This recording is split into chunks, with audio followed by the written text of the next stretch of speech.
ಏನದು ನಿಮ್ಮಪ್ಪ ಏನದು ದೇವ್ರ ವಿರುದ್ಧವಾಗಿ ಮಾತಾಡ್ತಾರೆ ಕಣ, ಅದಕ್ಕೆ ನೀನು ಕಣ್ಣು ಊಟವೇ ಅಂತ. ನಮ್ಮಪ್ಪ ಮಾತಾಡ್ತಾನೆ, ಅವ್ರಿಗೆ ಹೋಗ್ಬೇಕು ಕಣ್ಣು, ನನಗೆ ಯಾಕೆ ಶಿಕ್ಷೆ ಅಂತ. ಈಗ ಸುಮಾರು 8-10 ವರ್ಷದಿಂದ ನನಗೂ ವಿಷನ್ ಹೋಗಿದ್ದು. ಮೊದಲು ನಾನು ಎಲ್ಲರಂತೆ ಬೈಕು ಕಾರು ಎಲ್ಲ ಓಡಿಸ್ತಾ ಇದ್ದೆ. ಮ್ಯಾರೇಜ್ ಆಗೋ ಟೈಮಲ್ಲಿ ಒಂದು ಸ್ವಲ್ಪ ವಿಷನ್ ಇತ್ತು. ಅಟ್ಲೀಸ್ಟ್ ನನ್ನ ಹೆಂಡತಿ ನನ್ನ ಪಕ್ಕ ನಿಂತ್ಕೊಂಡ್ರೆ ಮೋಸ್ಟ್ಲಿ ಇವಳೆ ನನ್ನ ಹೆಂಡತಿ ಇರಬಹುದೇನೋ ಅಂತ ಗೆಸ್ ಮಾಡ್ಬೋದಿತ್ತು. ಇವಾಗ ಗೆಸ್ ಮಾಡೋಕ್ಕಾಗಲ್ಲ. ಪಕ್ಕದಲ್ಲಿ ಯಾರು ಇಟ್ಕೋತಾರೋ ಅವ್ರು ಕೈ ಇಟ್ಕೊಳ್ಳೋದು ಅಷ್ಟೇ.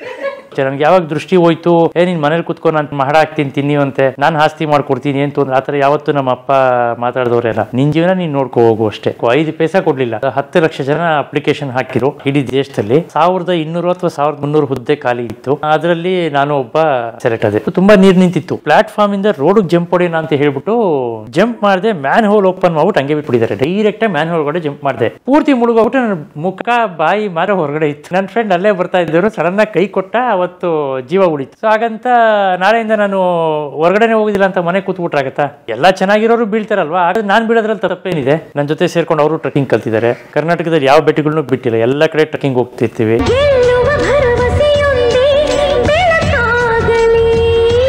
ಸರ್ ಏನಿದೆ ಅದನ್ನು ಎಫೆಕ್ಟಿವ್ ಆಗಿ ಬಳಸ್ಕೊಳ್ಳೋದು ಕಲಿಬೇಕು. ಇವಾಗ 2 ಬಿಂದಿಗೆ ಇದ್ರೆ ನಾವು 2 ಬಿಂದಿಗೆಲ್ಲೂ ಸ್ನಾನ ಮಾಡ್ತೀವಿ. ಅದೇ ಒಂದೇ ಬಿಂದಿಗೆ ಇದ್ರೆ ಒಂದೇ ಬಿಂದಿಗೆ ಸ್ನಾನ ಮಾಡೋದು ಕಲಿತೀವಿ, ಹೌದಲ್ವಾ? ಸೊ ಹಾಗಾಗಿ ಪಂಚೇಂದ್ರಿಯಗಳಿದೆ. ಯಾವುದಾದ್ರು ಒಂದು ಇಂದ್ರಿಯ ಸರಿಯಾಗಿ ಕೆಲಸ ಮಾಡಿಲ್ಲ ಅಂದರೆ ಮಿಕ್ಕಿದ 4 ಇಂದ್ರಿಯಗಳನ್ನು ಎಫೆಕ್ಟಿವ್ ಆಗಿ ಕೆಲಸ ಮಾಡುವಂಥದ್ದು ಬಳಸ್ಕೊಳ್ಳೋಂಥದ್ದು ಕಲಿಬೇಕಲ್ಲ. ಅದು ತುಂಬ ಇಂಪಾರ್ಟೆಂಟ್ ಆಗುತ್ತೆ. ಫಾರ್ ಎಕ್ಸಾಂಪಲ್, ನನಗೂ ಮೊದಲು ಕಣ್ಣು ಕಾಣಿಸ್ತಾ ಇತ್ತು. ಈಗ ಸುಮಾರು 8-10 ವರ್ಷದಿಂದ ನನಗೂ ವಿಷನ್ ಹೋಗಿದ್ದು. ಮೊದಲು ನಾನು ಎಲ್ಲರಂತೆ ಬೈಕು ಕಾರು ಎಲ್ಲ ಓಡಿಸ್ತಾ ಇದ್ದೆ. ಮತ್ತು ಓದೋದು ಬರೆಯೋದು ಎಲ್ಲ ಮಾಡ್ತಿದ್ದೆ. ಲಾಯರ್ ಆಗಬೇಕು ಅಂತ ನನ್ನ ಉದ್ದೇಶ ಇದ್ದಿದ್ದು. ಅದಕ್ಕೋಸ್ಕರ ರೇಣುಕಾಚಾರ್ಯ ಕಾಲೇಜಲ್ಲಿ ಲಾಕ್ ಸೇರಿಕೊಂಡೆ, ಲಾ ಕಂಪ್ಲೀಟ್ ಮಾಡಿದೆ. ಮತ್ತು ಸಡನ್ನಾಗಿ ನನಗೆ ವಿಷನ್ ಡೌನ್ ಆಗೋಕ್ಕೆ ಶುರುವಾಯಿತು. ಆವಾಗ ನಾನು ಒಂದು NGO ಸೇರಿಕೊಂಡು ಈ ಕಣ್ಣಿನ ತೊಂದರೆ ಇರ್ತಕ್ಕಂಥವ್ರು ಹೇಗೆ ಕಂಪ್ಯೂಟರ್ನಲ್ಲಿ ಕೆಲಸ ಮಾಡೋಕ್ಕಾಗತ್ತೆ, without looking at the screen ಹೇಗೆ ವರ್ಕ್ ಮಾಡ್ಬೋದು ಅಂತ ಎಕ್ಸ್ಪ್ಲೋರ್ ಮಾಡೋಕ್ಕೆ ಹೋದಾಗ ಅದನ್ನು ಎಲ್ಲ ಕಲಿತು ಅದೇ ಸಂಸ್ಥೆಯಲ್ಲಿ ಕೂಡ ನಾನು ಟ್ರೈನರ್ ಆಗಿ, ಲೈಫ್ ಸ್ಕಿಲ್ಸ್ ಟ್ರೈನರ್ ಆಗಿ ಸೇರ್ಕೊಂಡಿದ್ದೆ ನಾನು. ಯಾವ ಸಂಸ್ಥೆ ಅದು ಎನೇಬಲ್ ಇಂಡಿಯಾ ಅಂತ NGO, ಬೆಂಗಳೂರಲ್ಲೇ. ಹೌದು, ಬೆಂಗಳೂರಲ್ಲೇ. ನಾನು 9 ತಿಂಗಳು ಕಲಿತು ಅದರಲ್ಲಿ ಅದೇ ಸಂಸ್ಥೆಯಲ್ಲಿ ಟ್ರೈನರ್ ಆಗಿ ಸೇರಿಕೊಂಡೆ. ಯಾಕೆಂದರೆ ನನಗೆ ಯಾವಾಗ ವಿಷನ್ ಹೋಗ್ತಾ ಇತ್ತು ಆವಾಗ ಕಾಡ್ತಕ್ಕಂಥ ಪ್ರಶ್ನೆಗಳೇ ಬೇರೆ. ಫ್ಯೂಚರ್ ಏನು, ಅಥವಾ ಯಾರಿಗೆ ಅಂಗವಿಕಲತೆ ಇರ್ಬೋದು, ಅವ್ರು ಕೆಲಸ ಮಾಡೋಕ್ಕೆ ಸಾಧ್ಯನಾ ಅಥವಾ ಆಗಲ್ವಾ, ಎಲ್ರಿಗೂ ಆ ಪ್ರಶ್ನೆ ಬಂದೇ ಬರುತ್ತೆ. ಸಡನ್ನಾಗಿ ಯಾರೋ ರೋಡಲ್ಲಿ ಹೋಗುವಾಗ ಆಕ್ಸಿಡೆಂಟ್ ಆಗೋಗುತ್ತೆ, 2 ಕಾಲು ಹೊರಟೋಗುತ್ತೆ. ಆವಾಗ ಮುಂದೆ ಏನು ಅಂತ ಪ್ರಶ್ನೆ ಇರುತ್ತೆ. ಆಗ ಮನೇಲಿ ಕುತ್ಕೊಂಡು ಯೋಚನೆ ಮಾಡ್ತಿರ್ತಾರೆ. ಅಥವಾ ಕಣ್ಣಿಂದೇ ಆಗಲಿ, ಮೊದಲೊಂದು ಸ್ಟೀರಿಯೋಟೈಪ್ ಇತ್ತು.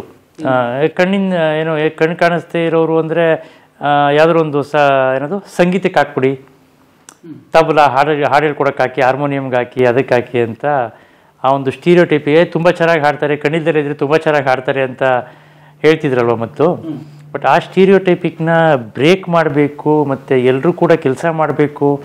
ಎಷ್ಟೋ ಜನ ನಮ್ಮ ಗ್ರಾಮೀಣ ಪ್ರದೇಶದಲ್ಲಿ ಅಂಗವಿಕಲತೆ ಇರ್ತಕ್ಕಂಥವ್ರು, ಬೇರೆ ಬೇರೆ ಅಂಗವಿಕಲತೆ ಇರ್ತಕ್ಕಂಥವ್ರು ಮನೇಲೇ ಕೂತಿರ್ತಾರೆ. ಅವರು ಕೂಡ ಈ ಟೆಕ್ನಾಲಜಿ ತಲುಪಬೇಕು, ಅವರು ಕೂಡ ಮೇನ್ ಸ್ಟ್ರೀಮಿಗೆ ಬರಬೇಕು, ಮತ್ತು ಎಕನಾಮಿಕಲಿ ಆರ್ಥಿಕವಾಗಿ ಅವರು ಸ್ವತಂತ್ರರಾಗಬೇಕು ಅನ್ನೋ ಒಂದು ಉದ್ದೇಶ ನನ್ನಲ್ಲೂ ಇತ್ತು.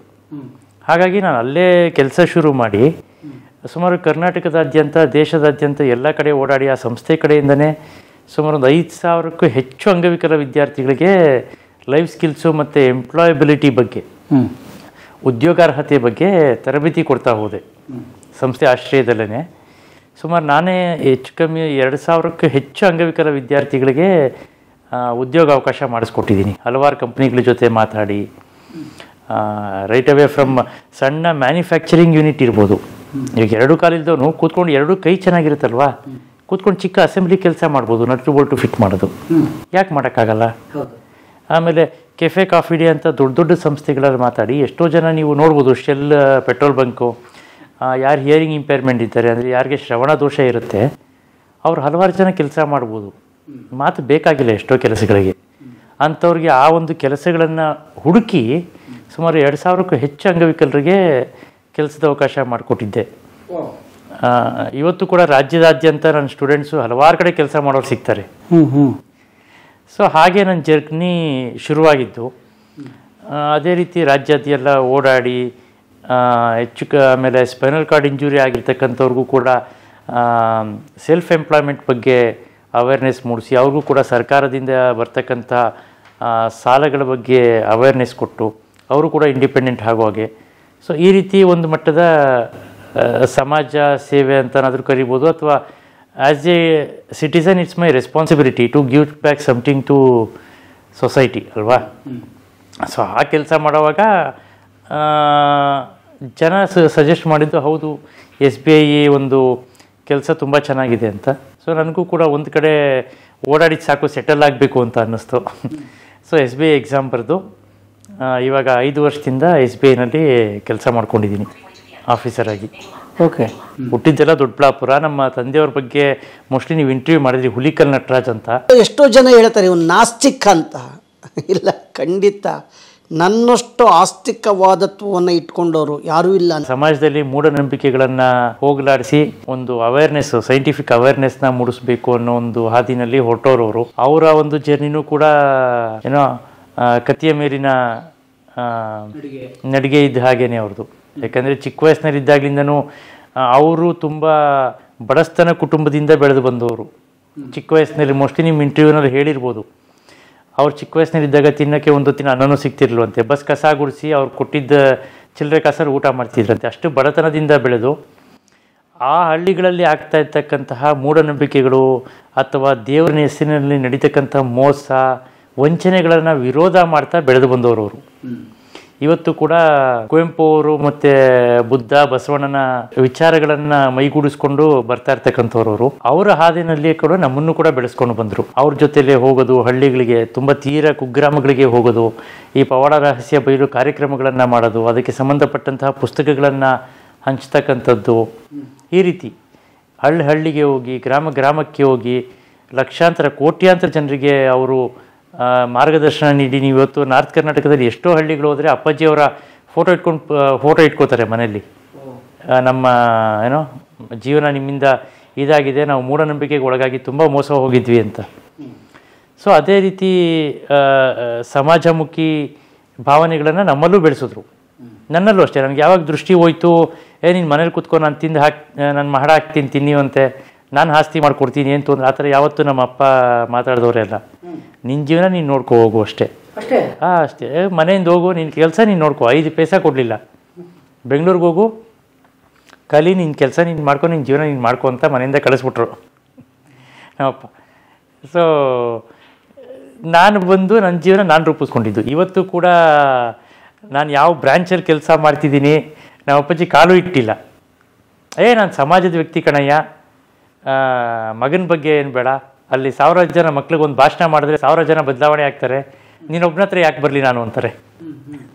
ಸೊ ಆ ಥರ ಮನೋಭಾವನೆ ಇಟ್ಕೊಂಡು ನಮ್ಮನ್ನು ಬೆಳೆಸ್ತವ್ರು ನಮ್ಮ ತಂದೆಯವರು. ಅದು ಕೂಡ ಕ್ರಿಟಿಕಾಲಿಟಿ ತುಂಬ ಮಾತಾಡ್ತಾರೆ ಜನ. ನಿಮಗೆ ಗೊತ್ತಿರ್ಬೋದು, ಹುಲಿಕಲ್ ನಟರಾಜ್ ಅವ್ರ ಮಗ ಇನ್ಫ್ಲೂಯೆನ್ಸ್ ಇರುತ್ತೆ, ಅದಕ್ಕೆ SBI ಸೇರಿಕೊಂಡ, ಆ ಮಾತುಗಳು ಬರುತ್ತೆ. ಅಥವಾ ನನ್ನ ತಂಗಿನೂ ಅಷ್ಟೇ, SLCನಲ್ಲಿ ಫಸ್ಟ್ ರ್ಯಾಂಕ್ ಮಾಡಿದಾಗೆ ಅವ್ರ ಅಪ್ಪ ಮಾಸ್ಟ್ರು ಮಾಡಿಸ್ಬಿಟ್ರು ಅಂತ. ಸೊ ಯಾವತ್ತೇ ಆಗಲಿ ಜನ ಮಾತಾಡೋರು ಮಾತಾಡ್ತಾನೆ ಇರ್ತಾರೆ. ಇವಾಗ ನಮ್ಮ ತಂದೆಯವ್ರ ವಿರುದ್ಧವಾಗೂ ಅಷ್ಟೇ ಧರ್ಮ ವಿರೋಧಿ ಅಂತ ಪಟ್ಟ ಕಟ್ತಾರೆ, ದೇವರ ವಿರೋಧಿ ಅಂತ. ಅವ್ರು ಯಾವತ್ತೂ ದೇವರ ವಿರುದ್ಧವಾಗಿ ಧರ್ಮ ವಿರುದ್ಧವಾಗಿ ಮಾತಾಡಿದವರೇ ಅಲ್ಲ. ಸಮಾಜದಲ್ಲಿ ಯಾವ ನಂಬಿಕೆ, ಕುವೆಂಪು ಅವ್ರು ಹೇಳಿದಾಗೆ, ಯಾವ ನಂಬಿಕೆ ಮನುಷ್ಯನ ಮನಸ್ಸು ಮತ್ತು ದೇಹಕ್ಕೆ ಘಾತವನ್ನುಂಟು ಮಾಡುತ್ತೆ, ಆ ನಂಬಿಕೆ ಸಮಾಜಕ್ಕೆ ಯಾವತ್ತೇ ಆಗಲಿ ಒಳ್ಳೆಯದಲ್ಲ ಅಂತ. ಅದೇ ಪ್ರಿನ್ಸಿಪಲ್ನ ಫಾಲೋ ಮಾಡ್ಕೊಂಡು ಬಂದಿರೋದು. ಸೊ ಅಷ್ಟು ಸರಳ, ಅದು ಅಷ್ಟೇ ಸರಳ. ಸೊ ಅದ್ರಲ್ಲಿ ಯಾವುದೇ ಕಾಂಪ್ಲಿಕೇಟೆಡ್ ಥಾಟ್ಸ್ ಏನೂ ಇಲ್ಲ. ಇವ್ನು ಧರ್ಮಕ್ಕೆ ಕೈ ಇಡ್ತಾನೆ, ಇವ್ನು ಹಿಂಗೆ ವಿರೋಧಿ ಅಂತೆಲ್ಲ ಬೈತಾರಲ್ಲ. ಇಲ್ಲ ಇಲ್ಲ ಇಲ್ಲ, ಅವ್ರ ಧರ್ಮದ ಬಗ್ಗೆ ಯಾವತ್ತೂ ಮಾತಾಡಿಲ್ಲ. ದೇವರು ನಮ್ಮ ತಂದೆಗೆ ಬರುವಷ್ಟು ಶ್ಲೋಕಗಳು, ಭಗವದ್ಗೀತೆ ಶ್ಲೋಕಗಳು ನಿಜವಾದ ಒಬ್ಬ ಪೂಜಾರಿ ಅಥವಾ ಐನರಿಗೂ ಬರೆದರೆ ಇರಬಹುದು. ಅಷ್ಟು ಕಲ್ತಿದ್ದಾರೆ ಅವರು. 10-12 ಊರಿಗೆ ಐನರಾಗಿದ್ದವರು ಅವ್ರ ತಂದೆಯವರು. ಇವತ್ತು ಕೂಡ ಅವರು ಪೂಜೆ ಮಾಡಬೇಕು ಅಂದರೆ ಅವ್ರದ್ದೇ ಆದಂಥ ಊರಲ್ಲಿ ದೇವಸ್ಥಾನ ಇದೆ. ಆದರೆ ಅವ್ರು ಹೇಳೋದು ನಂಬಿಕೆ ಬೇರೆ, ಮೂಢನಂಬಿಕೆ ಬೇರೆ. ನಂಬಿಕೆ ಅನ್ನೋದು ಮನುಷ್ಯನಿಗೆ ನೆಮ್ಮದಿ ಮತ್ತು ಶಾಂತಿಯನ್ನು ಕೊಡಬೇಕು. ಅದು ಯಾವಾಗ ಮನುಷ್ಯನ ಮನಸ್ಸನ್ನು ಕಲಕಕ್ಕೆ ಶುರು ಮಾಡುತ್ತೆ, ಅದಕ್ಕೆ ಘಾತವನ್ನುಂಟು ಮಾಡೋಕ್ಕೆ ಶುರು ಮಾಡುತ್ತೆ, ದೈಹಿಕವಾಗಿ ಮಾನಸಿಕವಾಗಿ, ಅದೇ ನಂಬಿಕೆ ಮೂಢನಂಬಿಕೆ ಆಗ್ತಾ ಹೋಗುತ್ತೆ. ಮನುಷ್ಯ ಹಣ ಕಳ್ಕೊತಾನೆ, ನೆಮ್ಮದಿ ಕಳ್ಕೊತಾನೆ, ಇನ್ನು ಮಿಕ್ಕಿದ ಜೀವನವನ್ನೇ ಕಳ್ಕೊತಾನೆ. ಅದು ಆ ಮಟ್ಟಕ್ಕೆ ಹೋದಾಗ ಮೂಢನಂಬಿಕೆ ಆಗುತ್ತೆ ಹೊರತು, ನಾನು ಹೋಗಿ ದೇವಸ್ಥಾನದಲ್ಲೋ ಅಥವಾ ಚರ್ಚಲ್ಲೋ ಮಸೀದಿನಲ್ಲೋ ಕೂತ್ಕೊಂಡು 10 ನಿಮಿಷ ಧ್ಯಾನ ಮಾಡಿದಾಗ ಆ ಮನಸ್ಸಿಗೆ ಸಿಗೋ ಸಮಾಧಾನ ಇದೆಯಲ್ಲ, ಅದು ಧರ್ಮ. ನಾನು ಒಳ್ಳೆ ಕೆಲಸ ಮಾಡಿದ್ರೆ ನಾನು ದೇವರಾಗ್ಬೋದು, ಅದೇ ನಾನು ನಿಮಗೆ ಕೆಟ್ಟ ಕೆಲಸ ಮಾಡಿದ್ರೆ ದೆವ್ವ ಆಗ್ಬೋದು ಅಷ್ಟೇ. As simple as such. Wow, so simple. ಸ್ಮಶಾನದಲ್ಲಿ ಏನಂತಾರೆ, ಇದ್ರ ಮೇಲೆಲ್ಲ ಕೂತ್ಕೊಂಡು ಊಟ ಮಾಡಿದ್ದೀವಿ ನಾವು, ನಮ್ಮ ತಂದೆಯವರೆಲ್ಲ ಅಲ್ಲೇ ಮಲಗಿದ್ದೀವಿ, ಗೋರಿ ಮೇಲೆ ಏನೂ ಆಗಿಲ್ಲ ನಮಗೆ. ಜನ ಬೈತಾರೆ, ಏನದು ನಿಮ್ಮಪ್ಪ ಏನದು ದೇವ್ರ ವಿರುದ್ಧವಾಗಿ ಮಾತಾಡ್ತಾರೆ ಕಣ, ಅದಕ್ಕೆ ನೀನು ಕಣ್ಣೋಗ್ಬಿಟ್ಟವೆ ಅಂತ. ಯಾರೊಬ್ಬರು ಟಿ ವಿನಲ್ಲಿ ಹಂಗೆ ಹೇಳಿದ್ರು ಜ್ಯೋತಿಷಿಗಳು, ನೋಡಿ ನಿಮ್ಮಪ್ಪ ಇದು ಮಾಡ್ಬಿಟ್ರು ಅದಕ್ಕೆ ನೀನು ಕಣ್ಣೋಗ್ಬಿಟ್ಟವೆ ಅಂತ. ನಾನು ಹಂಗೆ ಅದನ್ನೇ ಹೇಳಿದೆ, ಹಂಗೇನಾದರೂ ನಮ್ಮಪ್ಪ ಮಾತಾಡ್ತಾನೆ ಅವ್ರಿಗೆ ಹೋಗ್ಬೇಕು ಕಣ್ಣು, ನನಗೆ ಯಾಕೆ ಶಿಕ್ಷೆ ಅಂತ. ಇಲ್ಲ, ಹಾಗಲ್ಲ ಅದು. ಹಂಗಾದ್ರೆ ಒಂದು ಕೆಲಸ ಮಾಡ್ತೀನಪ್ಪ, ನಾಳೆಯಿಂದ ಎಲ್ಲದನ್ನು ಬಿಟ್ಟು ನಾನು ದೇವ್ರ ಪೂಜೆ ಮಾಡೋಕ್ಕೆ ಶುರು ಮಾಡ್ತೀನಿ. ಹೋಗಿರೋ ಕಣ್ಣು ವಾಪಸ್ ಬರುತ್ತಾ? ಇಲ್ಲ ನಾನು ದೇವ್ರು ಜಪ ಮಾಡ್ಕೊಂಡು ಮನೇಲಿ ಕುತ್ಕೊಬಿಡ್ತೀನಿ. ನನಗೆ ಹೊಟ್ಟೆ ತುಂಬ ಊಟ ಬರುತ್ತಾ? ಬರೋದಿಲ್ಲ. ಕಾಯಕವೇ ಕೈಲಾಸ ಅಂತ ಬಸವಣ್ಣ ಅವತ್ತೇ ಹೇಳ್ಬಿಟ್ಟಿದ್ದಾರೆ, ಹೌದಲ್ವ? ಸೊ ಕಾಯಕದಲ್ಲಿ ನಾವು ದೇವರು ನೋಡಬೇಕು ಅಷ್ಟೇ. ಅಲ್ಲ, ಮೊದಲು ಕಣ್ಣು ಸರಿ ಇತ್ತು ಹುಡ್ದಾಗ? ಹೌದು ಸರ್, ಮೊದಲು ಕಣ್ಣು ಸರಿ ಇತ್ತು. ಆರಾಮಾಗಿ ಎಲ್ಲ ಮಕ್ಳ ಥರನೇ ಓಡಾಡಿಕೊಂಡು ಕಾರು ಬೈಕು ಎಲ್ಲ ಓಡಿಸ್ಕೊಂಡಿದ್ದೆ. ಇಲ್ಲಿ ದೊಡ್ಡಬಳ್ಳಾಪುರದಲ್ಲಿ? ದೊಡ್ಡಬಳ್ಳಾಪುರದಲ್ಲಿ, ಹೌದು, ದೊಡ್ಡಬಳ್ಳಾಪುರದಲ್ಲಿ. ಈಗ ಒಂದು 10-12 ವರ್ಷದಿಂದ ನನಗೆ ಸ್ವಲ್ಪ ನಿಧಾನವಾಗಿ ಚೂರೇ ವಿಷನ್ ಡೌನ್ ಆಗ್ತಾ ಬಂತು. Before marriage R after marriage? Marriage ಆಗೋ ಟೈಮಲ್ಲಿ ಅರ್ಧ ಹೋಗಿತ್ತು, ಇನ್ನು ಅರ್ಧ ಇತ್ತು. ಸೊ ವಿಷನ್ ಮ್ಯಾರೇಜ್ ಆಗೋ ಟೈಮಲ್ಲಿ ಒಂದು ಸ್ವಲ್ಪ ವಿಷನ್ ಇತ್ತು. ಅಟ್ಲೀಸ್ಟ್ ನನ್ನ ಹೆಂಡ್ತಿ ನನ್ನ ಪಕ್ಕ ನಿಂತ್ಕೊಂಡ್ರೆ ಮೋಸ್ಟ್ಲಿ ಇವಳೇ ನನ್ನ ಹೆಂಡ್ತಿ ಇರಬಹುದೇನೋ ಅಂತ ಗೆಸ್ ಮಾಡ್ಬೋದಿತ್ತು. ಇವಾಗ ಗೆಸ್ ಮಾಡೋಕ್ಕಾಗಲ್ಲ, ಪಕ್ಕದಲ್ಲಿ ಯಾರು ಇಟ್ಕೋತಾರೋ ಅವ್ರು ಕೈ ಇಟ್ಕೊಂಡು ಅಷ್ಟೇ. ಆಮೇಲೆ ಕೇಳೋದು ಗೌರಿನೇನ ಅಂತ. ಕನ್ಫರ್ಮ್ ಆದರೆ ಕೈ ಇಟ್ಕೋ, ಇಲ್ಲಾಂದರೆ ಬಿಟ್ಟು ಬರೋದು. ಕನ್ಫರ್ಮ್ ಅಲ್ಲ ಅಂತ ಕೈ ಇಟ್ಕೊಂಡ್ರೆ ನೀ ಅದಕ್ಕೆ ಬಿಟ್ಟು ಬರೋದು, ನಾನು ಹೆಂಡ್ತಿ ಅಲ್ಲ ಅಂತ, ಹಂಗಾರೆ ಗೌರಿ ಅಲ್ಲ ಅಂತ ಅಷ್ಟೇ. ಏನು ಓದಿತ್ತು? ನಾನು LLB ಮಾಡಿದ್ದು ಸರ್. BA LLB? ಹೌದು, ನಾನು ರೇಣುಕಾಚಾರ್ಯ ಕಾಲೇಜಲ್ಲೇ BA LLB ಮಾಡಿದ್ದು. ನನ್ನ ಉದ್ದೇಶ ಲಾ ಓದಿ ಲಾಯರ್ ಆಗಬೇಕು ಅನ್ನೋದೇ ಇತ್ತು, ಅಡ್ವೊಕೇಟ್ ಆಗಬೇಕು ಅಂತಲೇ ಇತ್ತು. ಬಟ್ ಆಗಿನ ಟೆಕ್ನಾಲಜಿ ಅಷ್ಟು ಮುಂದುವರೆದಿರಲಿಲ್ಲ, ಯಾಕೆಂದರೆ ಲಾ ಬುಕ್ಸ್ ಓದೋದೇ ಇರ್ಬೋದು ಅಥವಾ ಟೆಕ್ನಾಲಜಿನಲ್ಲಿ ಅಷ್ಟು ಪ್ರೋಗ್ರೆಸ್ ಇರಲಿಲ್ಲ. ಯಾರಿಗೆ? For blinds? ಹಾಂ, ಹೌದು. ಸೊ ಹಾಗಾಗಿ ಫಸ್ಟ್ ನನ್ನನ್ನು ನಾನು ರೂಪಿಸ್ಕೋಬೇಕಾಗಿತ್ತಲ್ಲ, ಟೆಕ್ನಾಲಜಿ ಕಲಿಬೇಕಿತ್ತು, ಎಲ್ಲ ಮಾಡಬೇಕಿತ್ತು. ಹಾಗಾಗಿ NGOಗೆ ಸೇರಿ ಓವರಾಲ್ ಲೈಫೇ ಯೂಟರ್ನ್ ತೊಗೊಂಡು ಎಲ್ಲೆಲ್ಲೋ ಹೋಗಿ ಎಲ್ಲೆಲ್ಲೋ ಬಂತೀಗ. ಸೊ ಎಷ್ಟೇ ವಯಸ್ಸಿಗೆ ನಿಮಗೆ ಕಣ್ಣು ಸಮಸ್ಯೆ ಸ್ಟಾರ್ಟ್ ಆಗಿದೆ? 25ರಿಂದ 26-27ರಿಂದ ಇರ್ಬೋದು. ಅಂದರೆ ಒಂದೇ ದಿನಕ್ಕೆ ಡೌನ್ ಆಗಲ್ಲ, ಅದು ನಿಧಾನಕ್ಕೆ ಪ್ರತಿದಿನ ಚೂರೇ ಕಡಿಮೆ ಆಗ್ತಾ ಬರುತ್ತೆ. ಯಾಕೆ? ಇದು ಒಂದು ರೆಟಿನೈಟಿಸ್ ಪಿಗ್ಮೆಂಟೋಸಾ ಅಂತ ಕರಿತೀವಿ. ಇದಕ್ಕೆ ಯಾವುದು ಕೂಡ ಸೊಲ್ಯೂಷನ್ ಇನ್ನೂ ಕಂಡುಹಿಡಿದಿಲ್ಲ. ರಿಸರ್ಚ್ ನಡೀತಾ ಇದೆ, ನಂತರದವರೇ ಹಲವಾರು ಜನ ಇದ್ದಾರೆ. ಇದಕ್ಕೆಲ್ಲ ರಿಸರ್ಚ್ ನಡೀತಾ ಇದೆ, ಯಾವುದು ಸೊಲ್ಯೂಷನ್ಸ್ ಇಲ್ಲ ಈಗ ಸೈನ್ಸ್ ಪ್ರಕಾರ. So it's a rare disease, very rare disease. So ಆ ಥರ ನಿಮ್ಗೆ 25ನೇ ವಯಸ್ಸಿಂದ ಸ್ವಲ್ಪ ದೃಷ್ಟಿ ಕಡಿಮೆ ಆಗ್ತಾ ಹೋಯ್ತು. ಇವಾಗ ಫುಲ್ ಟೋಟಲ್ ಇಲ್ಲಕ್ಕೆ ಏನೂ ಕಾಣಿಸೋದಿಲ್ಲ, ಕಂಪ್ಲೀಟಾಗಿ ನಿಲ್ಲಾಗಿದೆ. ಕಣ್ಣು ಹೋಗೋಕ್ಕೆ ಶುರು ಆದಮೇಲೆ ನಾನು ಹೇಳಿದ್ನಲ್ಲ, NGOಗೆ ಸೇರಿಕೊಂಡು ನಾನು ನನ್ನ ಲೈಫ್ ಸ್ಕಿಲ್ಸ್ನ ಇಂಪ್ರೂವ್ ಮಾಡಿಕೊಂಡು ಕಂಪ್ಯೂಟರ್ಸ್ ಎಲ್ಲದನ್ನು ಹೇಗೆ ವರ್ಕ್ ಮಾಡಬೇಕು ಕಣ್ಣಿಲ್ದಲೇ ಇದ್ದರೆ ಅನ್ನೋದನ್ನು ಕಲಿತೆ.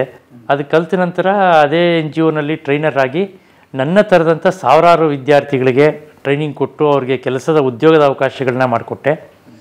ಅದಾದಮೇಲೆ ಒಂದು ಕಡೆ ನೆಲೆ ನಿಲ್ಲಬೇಕು ಅನ್ನೋ ಕಾರಣಕ್ಕೆ SBIಗೆ ಜಾಯ್ನ್ ಆಗಿದ್ದೀನಿ. ಇವಾಗ SBIನಲ್ಲಿ ತುಂಬ ಕೆಲಸಗಳಿರುತ್ತೆ. ಕೆಲವೊಂದು ಫಾರ್ ಎಕ್ಸಾಂಪಲ್ ಕ್ಯಾಶ್ ರಿಲೇಟೆಡ್ ಇರ್ಬೋದು ಅಥವಾ ಹಾರ್ಡ್ ಕಾಪೀಸ್ ರಿಲೇಟೆಡ್ ಇರ್ಬೋದು. ಅದನ್ನು ಬಿಟ್ಟು ಹಲವಾರು ಕೆಲಸಗಳಿರುತ್ತೆ, ಯಾವುದಂತೆ ಕಂಪ್ಯೂಟರ್ನಲ್ಲಿ ಮಾತ್ರ ಮಾಡುವಂಥದ್ದು. ಸೊ ಆ ಥರ ಕೆಲಸಗಳನ್ನು ಹುಡುಕಿ ನಮಗೆ ಆಗಿದ್ದಂಥ ಒಂದು ರೋಲ್ ಅಸೈನ್ಮೆಂಟ್ ಅಂತ ಮಾಡಿರ್ತಾರೆ. ಸೊ ನೀವು ಈ ಕೆಲಸಗಳನ್ನು ಮಾಡಬಹುದು ಅಂತ, ಆ ಥರ ಕೆಲಸಗಳನ್ನು ನಾನು ಮಾಡ್ಕೊಂಡು ಹೋಗ್ತೀನಿ. ಎವ್ರಿ ಡೇ ನಾನು 8 to 10 hours ಬ್ಯಾಂಕಲ್ಲಿ ಕೆಲಸ ಮಾಡ್ತೀನಿ ಕಂಪ್ಯೂಟರ್ನಲ್ಲೇ. ಕಸ್ಟಮರ್ಸ್ಗೂ ಕೂಡ ಖುಷಿ ಆಗುತ್ತೆ, ಕಸ್ಟಮರ್ಸು ಇಷ್ಟಪಡ್ತಾರೆ, ಅವ್ರಿಗೂ ಒಂದು ಸ್ಯಾಟಿಸ್ಫ್ಯಾಕ್ಷನ್ ಸಿಗುತ್ತೆ. ನೋಡು SBI ಕೂಡ ಇಂಥವ್ರಿಗೆ ಕೆಲಸ ಕೊಟ್ಟು, ವಿಜುವಲಿ ಇಂಪೇರ್ಡ್ ಕೆಲಸ ಕೊಟ್ಟು ಈಕ್ವಲ್ ಡಿಗ್ನಿಟಿ ಕೊಟ್ಟಿದೆಯಲ್ಲ, ಅದು ತುಂಬ ಇಂಪಾರ್ಟೆಂಟ್. ಯಾಕೆಂದರೆ ನಾವು ನೋಡ್ತೀವಿ ಹಲವಾರು ಜನ ಏನಾಗುತ್ತೆ ಅಂದರೆ ಬೆಳೀತಾರೆ, ಬಟ್ ಒಂದು ಒಳ್ಳೆ ಪ್ಲ್ಯಾಟ್ಫಾರ್ಮ್ ಸಿಗೋದಿಲ್ಲ. ಎಲ್ರಿಗೂ ಕೂಡ ಒಂದು ಡಿಜಿಟಲ್ ಎಜುಕೇಷನ್ ಸಿಕ್ಕಿ ಚೆನ್ನಾಗಿ ಬೆಳವಣಿಗೆ ಆದರೆ ಎಕನಾಮಿಕಲಿ ಇಂಡಿಪೆಂಡೆಂಟ್ ಆಗ್ಬೋದು ಪ್ರತಿಯೊಬ್ಬರು ಕೂಡ ಆರ್ಥಿಕವಾಗಿ. ಸೊ ಆವಾಗ ಬೇರೆಯವ್ರ ಮೇಲೆ ಡಿಪೆಂಡ್ ಆಗೋ ಅವಕಾಶ ಇರೋದಿಲ್ಲ. ಸೊ ನಾನು ಇವಾಗಲೂ ಹೇಳೋದಷ್ಟೇ, ಎಷ್ಟೋ ಬ್ಲೈಂಡ್ ಸ್ಕೂಲ್ಗಳಿದ್ದಾವೆ ಅಥವಾ ಏನಾದರೂ ಅಂಗವಿಕಲ ಕೇಂದ್ರಗಳಿದ್ದಾವೆ, NGOಗಳಿದ್ದಾವೆ. ಇವತ್ತು ಕೂಡ ಅದೇ ರೀತಿ ಹಳೆಯ ರೀತಿಯಲ್ಲಿ ಏನದು ಬ್ರೈಲ್ ಹೇಳ್ಕೊಡೋದು ಅಥವಾ ಸಂಗೀತ ಹೇಳ್ಕೊಡೋದು ಹಾಗೆ ಆಗ್ತಿದೆ. ಬಟ್ ಮಗು ಹುಟ್ಟಿದಾಗ್ಲಿಂದನೇ ಅದು ಬ್ಲೈಂಡ್ ಅಂತ ಗೊತ್ತಾದ ತಕ್ಷಣ ಅದಕ್ಕೆ ವಾಯ್ಸ್ ಓವರ್ ನಾನು ಹೇಳಿದ್ನಲ್ಲ, ಆ ಟೆಕ್ನಾಲಜಿನ ಅವತ್ತಿಂದನೇ ಅದಕ್ಕೆ ಇನ್ಬಿಲ್ಟ್ ಮಾಡ್ತಾ ಬಂದರೆ ಲೈಫ್ ಟೈಮ್ ಅದಕ್ಕೆ ಡಿಪೆಂಡೆನ್ಸಿ ಅನ್ನೋದೇ ಬರೋದಿಲ್ಲ. ಅದು ವಾಯ್ಸ್ ಓವರ್ ಅಂತ, ವಾಯ್ಸ್ ಓವರ್ ಇರ್ಬೋದು, ಸ್ಕ್ರೀನ್ ರೀಡರ್ ಇರ್ಬೋದು, ಏನೇ ಆಗಲಿ ಆ ಒಂದು ಟೆಕ್ನಾಲಜಿ ಕಲಿಬೇಕು. ತುಂಬ ಟೆಕ್ನಾಲಜಿ ಇದೆ ಅದರಲ್ಲೇ. ಬಟ್ ಅದನ್ನು ಕಲಿತಾ ಬಂದರೆ ಮಗು ಹುಟ್ಟಿದಾಗ್ಲಿಂದ ಅದು ಜನರ ಜೊತೆ ಬೆರೆಯುತ್ತಾ ಹೋಗುತ್ತೆ. ವಿಜುವಲಿ ಇಂಪೇರ್ಡ್, ದೃಷ್ಟಿದೋಷ ಇರ್ತಕ್ಕಂಥ 10 ಜನ ಮಕ್ಕಳಿದ್ದಾರೆ ಅಂದರೆ ಆ 10 ಜನ ಅದೇ ಗುಂಪು ಅದೇ ಇದರಲ್ಲಿದ್ದರೆ ಹೊರ ಪ್ರಪಂಚದ ಜ್ಞಾನ ತುಂಬ ಕಡಿಮೆ ಆಗ್ಬಿಡುತ್ತೆ ಮಕ್ಕಳಿಗೆ. ಫಾರ್ ಎಕ್ಸಾಂಪಲ್, ನೀವು ಬಂದ ತಕ್ಷಣ ನನಗೆ ನೀವು ಕೈ ಕೊಡ್ತೀರಾ ಅನ್ನೋದು ಗೊತ್ತು ನನಗೆ, ನಾನೇ ನನ್ನ ಕೈ ಮುಂದೆ ಮಾಡಿದೆ, ನೀವು ಕೈ ಕೊಟ್ರಿ. ಆದರೆ ನಾನು ಹುಟ್ಟಿದಾಗ್ಲಿಂದ ಬ್ಲೈಂಡ್ ಇದ್ದರೆ ನೀವು ಕೈ ಕೊಡ್ತೀರಾ ಇಲ್ವಾ, ಅಥವಾ ನಾನು ನಿಮ್ಮ ಕಡೆ ಮುಖ ತೋರಿಸಿ ಮಾತಾಡಬೇಕು, ಅಥವಾ ಇನ್ನೊಂದು ಕೆಲವೊಂದು ಈ ಸೈಟೆಡ್ ಗೆಸ್ಚರ್ಸ್ ಅಂತ ಕರಿತೀವಲ್ಲ, ಐ ಕಾಂಟ್ಯಾಕ್ಟ್ ಇರ್ಬೋದು, ಆ ಗೆಸ್ಚರ್ಸ್ ಬೆಳವಣಿಗೆ ಆಗೋದು ತುಂಬ ಕಡಿಮೆ. ಯಾಕಂದ್ರೆ ಅವ್ರವ್ರ ಗುಂಪಲ್ಲೇ ಇದ್ಬಿಡ್ತಾರೆ. ಆ ಒಂದು ಮನಸ್ಥಿತಿನೇ ಬೇರೆ ಆಗುತ್ತೆ. ಸೊ ಯಾವಾಗ ಆ ಮನಸ್ಥಿತಿಯಿಂದ ಹೊರಗಡೆ ಬರಬೇಕು ಅಂದರೆ ಸಾರ್ವಜನಿಕರ ಜೊತೆ ಬೆರೀಲೇಬೇಕು ನಾನು. ಇವಾಗ ನಾನು ಪಾರ್ಕಲ್ಲಿ ಕೂತ್ಕೊಂಡ್ರೆ ಹೇಗೆ ಬಿಹೇವ್ ಮಾಡ್ತೀನಿ, ಅಥವಾ ಒಂದು ಹೋಟೆಲ್ಗೆ ಹೋಗಿ ಕೂತ್ಕೊಂಡ್ರೆ ಹೇಗೆ ಬಿಹೇವ್ ಮಾಡ್ತೀನಿ, ಅಂದರೆ ಕಣ್ಣು ಕಾಣಿಸ್ತಕ್ಕಂಥವ್ರು ಹೇಗೆ ಬಿಹೇವ್ ಮಾಡ್ತೀನಿ ಅಂತ ನನಗೆ ಗೊತ್ತಾಗಬೇಕು. ಅದು ಗೊತ್ತಾಗಬೇಕು ಅಂದರೆ ಆ ಪ್ರಪಂಚದಲ್ಲಿ ನಾನು ಇರಬೇಕಲ್ವಾ. ಯಾಕಂದರೆ ಇದು ತುಂಬ ಚಿಕ್ಕ ಕಮ್ಯುನಿಟಿ. ಹುಡುಕಿದ್ರೆ ಒಂದು 10,000 15,000 ಜನ, 1,00,000 ಜನ ಸಿಗ್ಬೋದು ಅಷ್ಟೇ.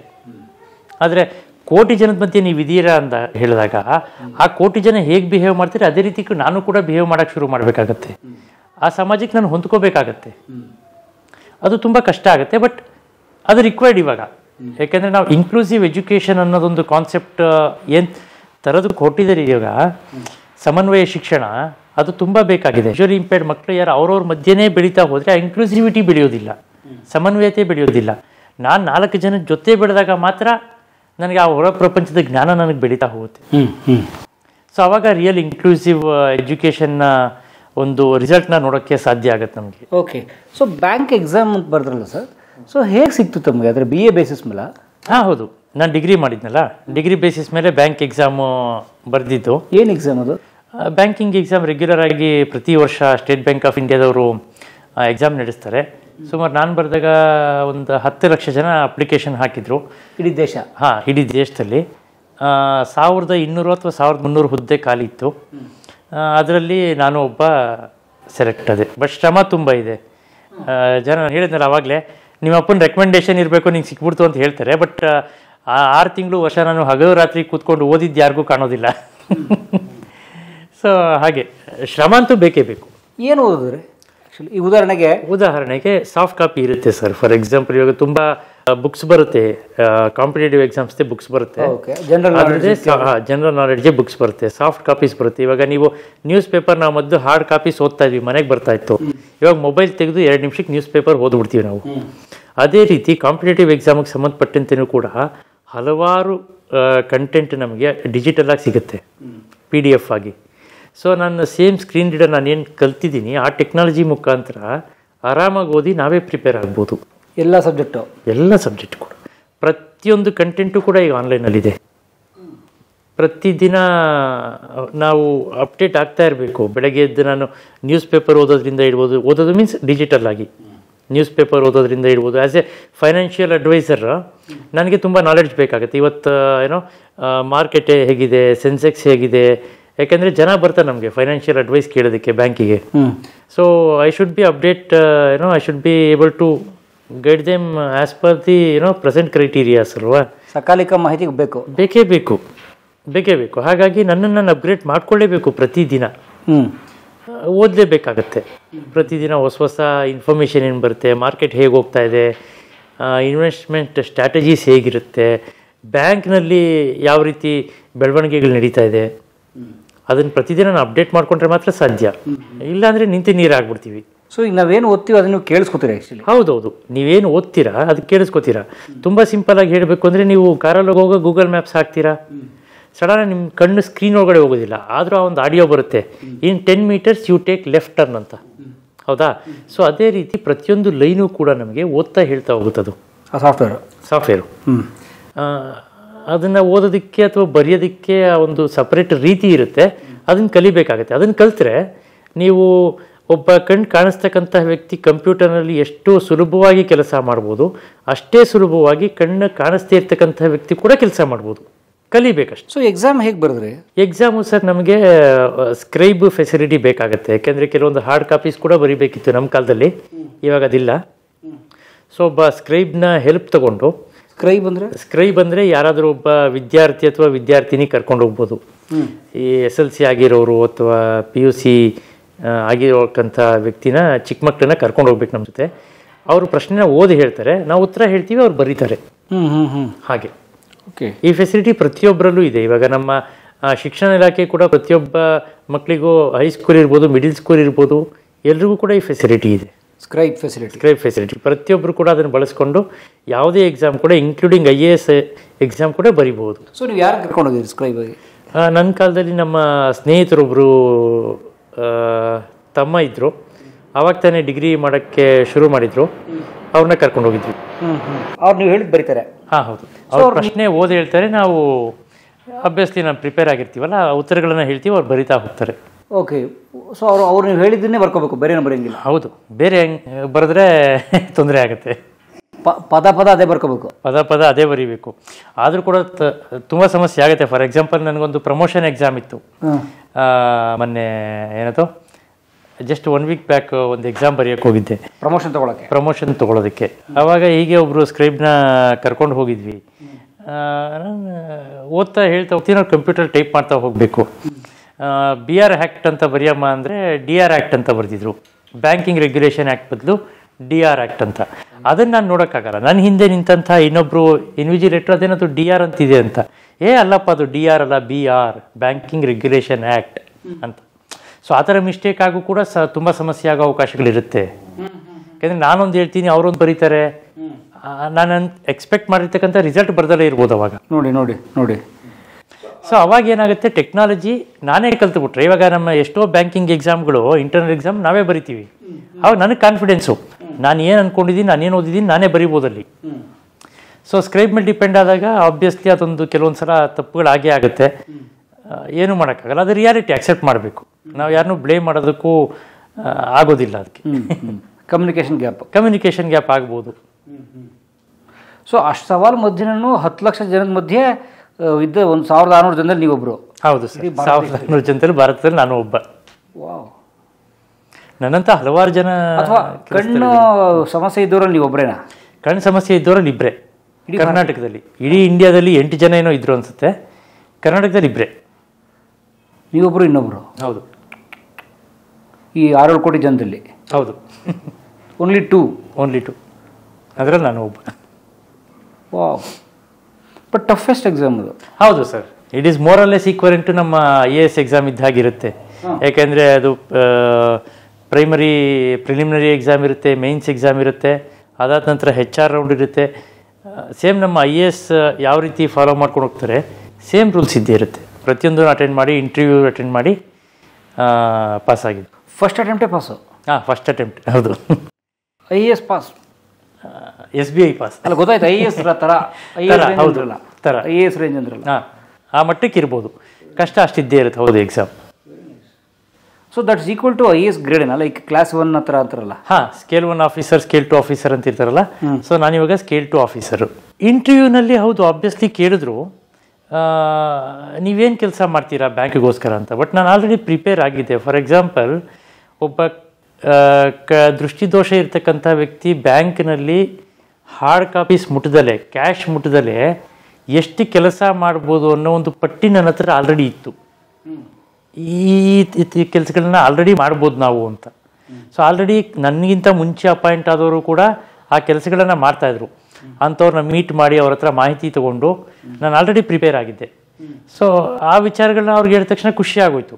ಸೊ ಏನು ಹೇಳಿದ್ರೆ ಇಂಟರ್ವ್ಯೂಗೆ ನಾನು ಹೇಳಿದೆ, ನೋಡಿ ಈ ಥರ ಲೋನ್ ರಿಕವರಿ ಮಾಡ್ಬೋದು, ಅಥವಾ ಕೆಲವೊಂದು ನಮ್ಮ ಇಂಟರ್ನಲ್ ಪ್ರೊಸೆಸ್ ಇರುತ್ತೆ ಕೆಲವೊಂದು, ಈ ಪ್ರೊಸೆಸ್ನ ನಾನು ಮಾಡ್ಬೋದು ಸರ್, ಈ ರೀತಿ ಮಾಡಬಹುದು ಅಂತ ನಾನು ಇಂಟರ್ವ್ಯೂರ್ಗೆ ಹೇಳಿದಾಗ ಆಬ್ವಿಯಸ್ಲಿ ಅವ್ರಿಗೆ ಖುಷಿ ಆಗೇ ಆಯಿತು. ನಿಮ್ಗೆ ಆಲ್ರೆಡಿ ಮಾಹಿತಿ ಇದೆ, ಮೋರ್ ಓವರ್ ನಾನೇ ಟ್ರೈನರ್ ಆಗಿದ್ದರಿಂದ ನನಗೆ ಗೊತ್ತಿತ್ತು ಯಾವ ರೀತಿ ಕೆಲಸಗಳನ್ನು ಮಾಡ್ಬೋದು ಅಂತ. ಯಾಕೆಂದರೆ ನಾನೇ 2000 ಜನಕ್ಕೆ ಉದ್ಯೋಗ ಸೃಷ್ಟಿ ಮಾಡಿಕೊಟ್ಟಾಗ ಸೊ ನನಗೆ ದಕ್ಕಿಸ್ಕೊಳ್ಳೋದ್ರಲ್ಲಿ ಅಷ್ಟು ಕಷ್ಟ ಆಗಲಿಲ್ಲ ಅನಿಸುತ್ತೆ. ಓಕೆ, ಸೊ ಅವರು ನಿಮ್ಮ ಈ ದೃಷ್ಟಿ ಸಮಸ್ಯೆ ತೊಂದರೆ ಆಗಲೇ ಇಲ್ಲ? ತೊಂದರೆ ಇವತ್ತು ಕೂಡ ತೊಂದರೆ, ಯಾವುದಕ್ಕೂ ತೊಂದರೆ ಆಗಿಲ್ಲ. ಅಥವಾ ಈ ಜಾಬ್ಗೆ ಸೇರ್ಕೊಂಡ್ಮೇಲೆ ತಪ್ಪುಗಳಾಯ್ತಾ ಬಿಕಾಸ್ ಆಫ್ ಕಣ್ಣು? ಇಲ್ಲ, ಬಿಕಾಸ್ ಆಫ್ ಕಣ್ಣು ಇದುವರೆಗೂ ಕೂಡ ಒಂದು ನಾವು ಫೈನಾನ್ಷಿಯಲ್ ಟ್ರಾನ್ಸಾಕ್ಷನ್ಸ್ ಮಾಡೋ ಹಾಗಿಲ್ಲ, ಯಾಕೆಂದರೆ ಅದು ಸ್ವಲ್ಪ ರಿಸ್ಕಿ ಇರುತ್ತೆ. ಅದರ್ ದೆನ್ ನಾನ್ ಫೈನಾನ್ಷಿಯಲ್ ತುಂಬ ಇರುತ್ತೆ ಬ್ಯಾಂಕಲ್ಲಿ, ಏನದು ಹಣಕಾಸಿಗೆ ಸಂಬಂಧಪಟ್ಟಂತೆ ಬಿಟ್ಟು ಬೇರೆ ಕಾರ್ಯಗಳು ತುಂಬ ಇರುತ್ತೆ. ಸೊ ಇದುವರೆಗೂ ಅಂಥ ತಪ್ಪುಗಳು ಯಾವುದೂ ಕೂಡ ಆಗಿಲ್ಲ. ಬ್ಯಾಂಕಲ್ಲೂ ಕೆಲವೊಂದು ಸೆಟ್ ಆಫ್ ರೂಲ್ಸ್ ಇರುತ್ತೆ, ಈ ಕೆಲಸಗಳನ್ನ ಇಂತಿಂಥವ್ರು ಮಾತ್ರ ಮಾಡಬೇಕಾಗತ್ತೆ ಅಂತ. ಫಾರ್ ಎಕ್ಸಾಂಪಲ್, ಕ್ಯಾಶ್ ಆಫೀಸರ್ನ ಬಿಟ್ಟು ಬೇರೆ ಯಾರು ಕ್ಯಾಶ್ ಮುಟ್ಟೋ ಹಾಗಿಲ್ಲ. ನಾನು ಲೋನ್ ರಿಕವರಿ ಮಾಡ್ತೀನಿ ಅಂದರೆ ಅದೊಂದು ಫೋಕಸ್ ನನಗೆ, ಲೋನ್ ರಿಕವರಿ ಮಾತ್ರ. ಸೊ ಹಾಗಾಗಿ ತಪ್ಪುಗಳಾಗೋದಕ್ಕೆ ಅವಕಾಶ ಇದ್ದರೂ ಕೂಡ ನಮ್ಮ ಏನದು ಸ್ವಪ್ರಯತ್ನದ ಮೇಲೆ ನಿಂತಿರುತ್ತದು. ನಾನು ನೆಗ್ಲಿಜೆನ್ಸ್ ಮಾಡಿಕೊಂಡು ಕೆಲಸ ಮಾಡ್ತೀನಿ ಅಂದರೆ ಅಭ್ಯಸ್ತಿ ತಪ್ಪಾಗೇ ಆಗುತ್ತೆ. ಬಟ್ ನಾನು ಇದುವರೆಗೂ ಅಂತಹ ಘಟನೆಗಳಿಗೆ ಅವಕಾಶ ಮಾಡಿಕೊಟ್ಟಿಲ್ಲ. ಸೊ ಹಾಗಾಗಿ ತಪ್ಪುಗಳಾಗಿಲ್ಲ ಅನ್ನೋದು ನನ್ನ ಅಭಿಪ್ರಾಯ. ಯಾವ ವರ್ಷ ಸೇರ್ಕೊಂಡಿದ್ದ ಜಾಬ್ಗೆ? 2019ರಲ್ಲಿ 19 ಜನವರಿ. ಸೊ ಮೊದಲು ಪೋಸ್ಟಿಂಗು? ಮೊದಲನೇ ಪೋಸ್ಟಿಂಗ್ ನಂದು ಇಲ್ಲೇ ಕೋರಮಂಗಲದಲ್ಲೇ ಆಯಿತು. ಆಮೇಲೆ ಇದು 5ನೇ ಬ್ರ್ಯಾಂಚ್ ನನಗೆ. ಆಮೇಲೆ ವಿಕ್ಟೋರಿಯಾ ಲೇಔಟು, ಆಮೇಲೆ ಸೆಂಟ್ ಮಾರ್ಕ್ಸ್ ರೋಡು, ವಾಪಸ್ ಮೊದಲು ಕೋರಮಂಗಲ ಮಹಾರಾಜ ಸಿಗ್ನಲ್ ಹತ್ರ ಬ್ರಾಂಚಲ್ಲಿದ್ದೆ. ಈಗ ಮತ್ತೆ ವಾಪಸ್ ಮಹಾರಾಜ ಸಿಗ್ನಲ್ ಬ್ರಾಂಚ್ಗೆ ಬಂದಿದ್ದೀನಿ. ಕ್ಲಾಸ್ 2 ಆಫೀಸರಾಗಿ ಸೆಲೆಕ್ಟ್ ಆದ್ರಲ್ಲ, ಏನಿರುತ್ತೆ ಪ್ಯಾಕೇಜ್ ಅವ್ರಿಗೆ ಸ್ಟಾರ್ಟಿಂಗಲ್ಲಿ? ಸರ್, ಪ್ಯಾಕೇಜ್ ಆ್ಯಕ್ಚುಲಿ ಡಿಸ್ಕ್ಲೋಸ್ ಮಾಡೋ ಹಾಗಿಲ್ಲ ನಾವು, as per the bank records ನಾವು ಅದನ್ನು ಡಿಸ್ಕ್ಲೋಸ್ ಮಾಡೋ ಹಾಗಿಲ್ಲ. ಬಟ್ ಇರುತ್ತೆ, ಒಬ್ಬ ಸೆಂಟ್ರಲ್ ಗೌರ್ಮೆಂಟ್ ಗ್ರೇಡ್ 1 ಆಫೀಸರ್ ಯಾವ ಸಂಬಳ ತೊಗೋತಾರೆ ಮೋರಲ್ಲೆಸ್ ಅಷ್ಟಿರುತ್ತೆ ಸರ್. Very nice. ಓಕೆ. ಅಂದರೆ ನನ್ನ ಜೀವನವನ್ನು ನಾನು ಒಬ್ಬ ಮಧ್ಯಮ ವರ್ಗದ ಕುಟುಂಬವಾಗಿ ನಡೆಸ್ಕೊಂಡು ಹೋಗೋದಕ್ಕೆ ಎಷ್ಟು ಸಂಬಳ ಬೇಕೋ ಅಷ್ಟು ಕೊಟ್ಟೇ ಕೊಡ್ತಾರೆ. Very nice. ಓಕೆ. ಆ ಘನತೆಗೇನು ಕಡಿಮೆ ಇಲ್ಲ. ಹೊರಗಡೆ ಹೋದಾಗ ನನಗೆ ಸಂಬಳಕ್ಕಿಂತ ಒಬ್ಬ ಸ್ಟೇಟ್ ಬ್ಯಾಂಕ್ ಆಫೀಸರ್ ಅಂತ ಹೇಳೋದ್ರಲ್ಲಿ ತುಂಬ ಹೆಮ್ಮೆ ಅನಿಸುತ್ತೆ. ಗ್ರೇಟ್. ಮತ್ತು ಮನ್ಸು ಮಾಡ್ರೆ ಆಗ್ಬಿಡುತ್ತೆ. ಹೌದು, ಮನಸ್ಸು ಮಾಡಬೇಕು. ಬಟ್ ಇದೇ ಎಕ್ಸಾಮ್ಗೆ ಕಣ್ಣು ಇರೋರು ಕೂಡ ತುಂಬ ಸಲ ಟ್ರೈ ಮಾಡ್ತಿರ್ತಾರೆ.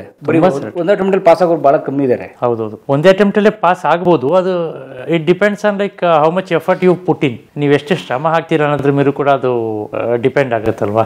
ಸೊ ಯಾಕೆಂದರೆ ನಾನು ದಿನ 1 ಅವರ್ ಓದ್ತೀನಿ ಅಥವಾ ಸುಮ್ಮನೆ ಹೋಗಿ ಎಕ್ಸಾಮ್ ನಾನು ಬರೆದು ಬರ್ತೀನಿ ಅಂತ ಬರೆದು ಬರೋದಾದರೆ ಗ್ಯಾರಂಟಿ ಪಾಸ್ ಆಗೋದಿಲ್ಲ. ಅದಕ್ಕೆ ಅದರದ್ದೇ ಆದಂಥ ಶ್ರಮ ಬೇಕು, ದಿನ ರಾತ್ರಿ ಕೂತ್ಕೊಂಡು ಓದಬೇಕು, ಆವಾಗ ಮಾತ್ರ ಅದು ಸಾಧ್ಯ ಆಗುತ್ತೆ, ಇಲ್ಲಾಂದರೆ ಆಗೋದಿಲ್ಲ. ಅದರದ್ದೇ ಆದಂಥ ಶ್ರಮ ಬೇಕು. ಯಾಕೆಂದರೆ ಇವಾಗ state bank of India exam pass ಆಗೋದು ಅಂದರೆ ಅದೊಂದು ಖುಷಿ ವಿಚಾರ. ಯಾಕೆಂದರೆ ಆ ಎಕ್ಸಾಮ್ಗೆ ಅದರದ್ದೇ ಆದಂಥ ಒಂದು ಬೆಲೆ ಇದೆ. ಆ ಪೊಸಿಷನ್, ನಾನು ಕೂತಿರ್ತಕ್ಕಂಥ ಪೊಸಿಷನ್ಗೆ ಅದರದ್ದೇ ಆದಂಥ ಒಂದು ಬೆಲೆ ಇದೆ, ಗೌರವ ಇದೆ. ಆ ಗೌರವ ದಕ್ಕಿಸ್ಕೋಬೇಕು ಅಂದರೆ ಅದ್ರಿರ್ತಕ್ಕಂಥ ಶ್ರಮನೂ ಕೂಡ ಅಷ್ಟು ಬಂದೇ ಬರುತ್ತೆ. 2019 ಜಾಬ್ ಸಿಗ್ತದೆ? ಹೌದು ಸರ್, 2019 ಜಾಬ್ ಸಿಕ್ತು. ಅದಾದಮೇಲೆ 2021ಕ್ಕೆ ನನಗೆ ಪ್ರೊಬೇಷನರಿ ಪೀರಿಯಡ್ ಕಂಪ್ಲೀಟ್ ಆಗಿ ಕೆಲಸ ಪರ್ಮನೆಂಟ್ ಆಯಿತು. ಅದಾದಮೇಲೆ ಸುಮಾರು ಒಂದು 10 ಇಂಟರ್ನಲ್ ಎಕ್ಸಾಮ್ಸ್ ಇರುತ್ತೆ ನಮಗೆ ಪ್ರೊಬೇಷನ್ ಪೀರಿಯಡ್ ಕಂಪ್ಲೀಟ್ ಮಾಡೋದಕ್ಕೆ. ಒಂದೊಂದು ಎಕ್ಸಾಮ್ನ ಓದಿ ಬರೆದು ಎಲ್ಲ ರೀತಿಯಲ್ಲೇ ಡೈರೆಕ್ಟಾಗಿ ಸ್ಕೇಲ್ 2 ಆಗಿ ಅಪಾಯಿಂಟ್ ಆಯ್ತು. ನಾನು ಜನರಲಾಗಿ ಸ್ಕೇಲ್ 1 ಆದಮೇಲೆ ಸ್ಕೇಲ್ 2 ಆಗ್ತಾರೆ, ಬಟ್ ಡೈರೆಕ್ಟಾಗಿ ಸ್ಕೇಲ್ 2 ಆಗಿ ಅಪಾಯಿಂಟ್ ಆಯ್ತು ನಂದು. ಗ್ರೇಟ್. ಓಕೆ. ಸೊ ಒಂದು ಮಟ್ಟ ಮುಂದಿನ ಹಂತ ಇದ್ದ ಹಾಗದು. ಸೊ ಹಾಗಾಗಿ ಅದರಲ್ಲೇ ಅಪಾಯಿಂಟ್ ಆಯಿತು. ಕಲೀಗ್ಸ್, ಎಂಪ್ಲಾಯೀಸ್ ಅವ್ರ ಮಧ್ಯೆ ಏನೋ ಅದರದ್ದು ಕುಹಕ, ವ್ಯಂಗ್ಯ ಆ ಥರದ್ದೇನಿರಲ್ಲ ಸರ್? ಇದುವರೆಗೂ ನನ್ನ ಸಂಸ್ಥೆನಲ್ಲಿ ಯಾವತ್ತೂ ಕೂಡ ನಿನಗೆ ಕಣ್ಣು ಕಾಣಿಸೋದಿಲ್ಲ, ನೀನು ಒಂದು ಕಡೆ ಕೂತ್ಕೋ ಅಥವಾ ಆ ಒಂದು ಬೇರೆ ರೀತಿ ಟ್ರೀಟ್ ಮಾಡ್ತಕ್ಕಂಥದ್ದು ನಾನು ಯಾವತ್ತೂ ನೋಡೇ ಇಲ್ಲ.